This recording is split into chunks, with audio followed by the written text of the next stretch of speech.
Do you want to get into crime fiction but don't know where to begin? These 7 books are perfect for dipping your toes into the genre.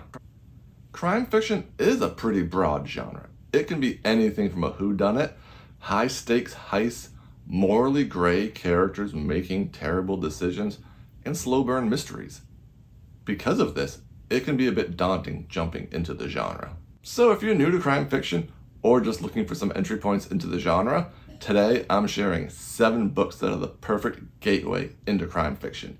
Whether you're looking for fast-paced heists, you're looking for slow-burn mysteries, gritty noir, psychological thrillers, they're all here, and above all, they pack a real emotional punch.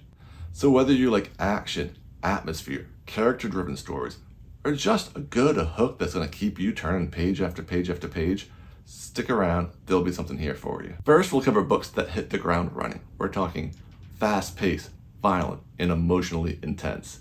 Let's kick it off with a book that's impossible to stop thinking about, Blacktop Wasteland by S.A. Cosby. This is an incredible southern noir heist novel about a guy named Bug who used to be a getaway driver, but had kind of hung up the keys, so to speak, and started living a straight life. He has a family, he has a garage, and he's not really living a life of crime anymore. Until some unexpected medical debt pops up, and he has a child that's looking to go to college, and all of a sudden he starts wondering, does he want to pull one last job? This book is raw, it's brutal, and it's high octane. And yeah, it's a fast-paced book, but there's plenty of deeply emotional moments in this, which make it the perfect novel to jump into this genre for the first time. And besides, I haven't gotten behind the wheel of my car without thinking about Bug every single time. Where Blacktop Wasteland is about a man trying to outdrive his past one last time, She Rides Shotgun by Jordan Harper is about a man driving head first into his troubles. And he's got his 11-year-old daughter along for the ride too. Nate is recently released from prison, and when he steps out, he finds out that the White Power Gang is not only after him, they're after his ex, and they're after his 11-year-old daughter. After getting his daughter's safety, they decide that they're going to take the fight to them, and thus begins the epic journey of them as a 2-man wrecking crew, wreaking havoc on anybody that crosses their path. This book is raw, it's brutal, it doesn't sugarcoat anything, and it pulls no punches. But it's also got a lot of heart and emotional depth to it. Watching the relationship between Nate and Polly develop over time was incredible. If you want something that's going to punch you in the gut while also making you care about the characters and wonder if they're going to be able to pull this off, look no further than this book. This book won tons of awards when it came out, and there's a reason for that. This is a modern classic of crime fiction. Please, don't get me wrong, not every crime fiction book needs to be about getaway heists and people driving. Sometimes you just want a book where the main character is the quote-unquote bad guy of the story. And I got the book for you there, Hitman by Lawrence Block. Hitman is about a man named Keller who's got 3 passions in his life: stamp collecting, getting philosophical, and contract murder. In that order. This is a bizarrely funny book that really flips the genre on its head a little bit, where you expect things to always be fast-paced, especially like the other 2 books that I've mentioned so far. This one's a bit more of a slower burn in that it's not always about who he's going to assassinate, as it is more about Keller getting philosophical and existential in his own head. And despite him being an assassin, you can't help but grow to love Keller and his idiosyncrasies. This is a fast read, it's quirky, it's introspective, you're gonna love this book. If Hitman is about a contract killer finding his targets, let's flip that script and let's look at a book about a detective that is obsessing about the one killer who got away. I'm talking Mr. Mercedes by Stephen King. This is a great entry point into the genre, especially if you're already familiar with Stephen King. A lot of Stephen King's classic hallmarks are here. He's got a creepy, real-world villain. He's got the suspense that he is known for. It's quick, it's tense, and if you're new to crime thrillers but you're not new to Stephen King, it's the logical entry point. But it's not just a great entry point for people that are already Stephen King fans. this is a great entry point into the genre for anyone.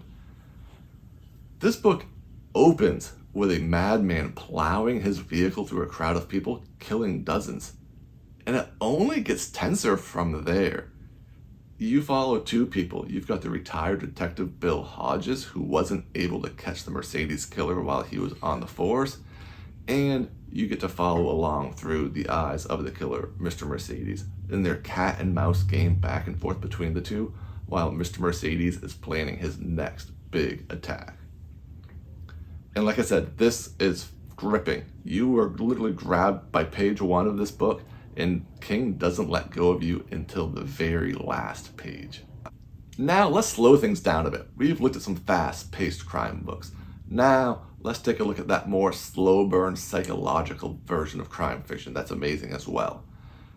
This next book is perhaps the most disturbing book on this list, and it's disturbing because it's written so well that it really feels like it could happen to you. I'm talking about A Simple Plan by Scott Smith. This novel explores what happens when ordinary people stumble across a large bag of money and how greed and fear and paranoia can rip them apart. It's a tense, slow burn story that focuses more on the character's psychology and the paranoia within them as they all begin to unravel. It's about how one bad decision leads to another, and how people can get trapped in decisions and situations that they never even imagined could happen to them. This is hands down the best written book on this list. Scott Smith is an amazing writer.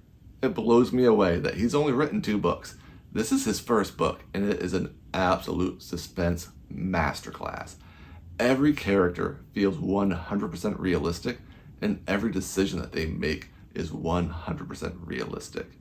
If you enjoy internal conflict in your books and you like heavy suspense, this is the go-to book for you to read. And if you like the mood and atmosphere of A Simple Plan, then In the Woods by Tana is the perfect follow-up for you. This is another book that is beautifully written and atmospheric. I mean, we're talking 10 out of 10 in atmosphere.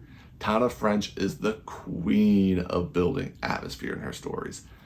We're following a detective in Ireland investigating a child murder, and how it seems to echo his own childhood experience.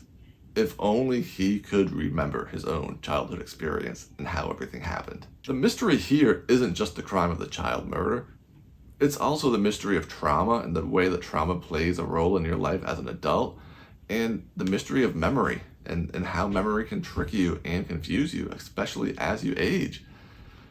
This is a perfect book for readers who like their fiction to be introspective, moody, slow building, and dealing with loads of unresolved trauma.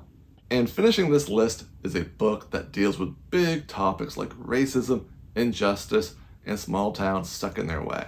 I'm talking Bluebird by Attica Locke. This is crime fiction at the absolute peak of its game. It takes place in East Texas, where we follow a black Texas Ranger, Darren Matthews, as he investigates 2 seemingly unconnected murders, a black man from out of town and a local white woman. You'll love how Attica Locke weaves this crime in with broader issues, making it both a gripping crime story that you want to see it get resolved, while also looking at the societal issues of racism, of injustice. I also loved how Attica Locke was able to incorporate music into this story. A lot of this takes place in small diners, takes place in different bars, and the way that music is incorporated into this to get the personalities and the feels of these places really make it feel authentic and make these people really come to life. If you want crime fiction that's going to make you think about society at large while also keep you engaged, you can't do anything better than Bluebird by Attica Locke. Crime fiction can be gritty, emotional, slow burning. It can highlight society's flaws, and it can flat out entertain you. And these 7 books highlight just the range that the genre has. Let me know in the comments which one of these novels caught your eye. Or if you think I overlooked one, let me know. I'd love to see what I've missed. If you enjoyed this video, please give it a like, please subscribe if you want more crime fiction videos, and as always, Thanks for joining me on the back porch.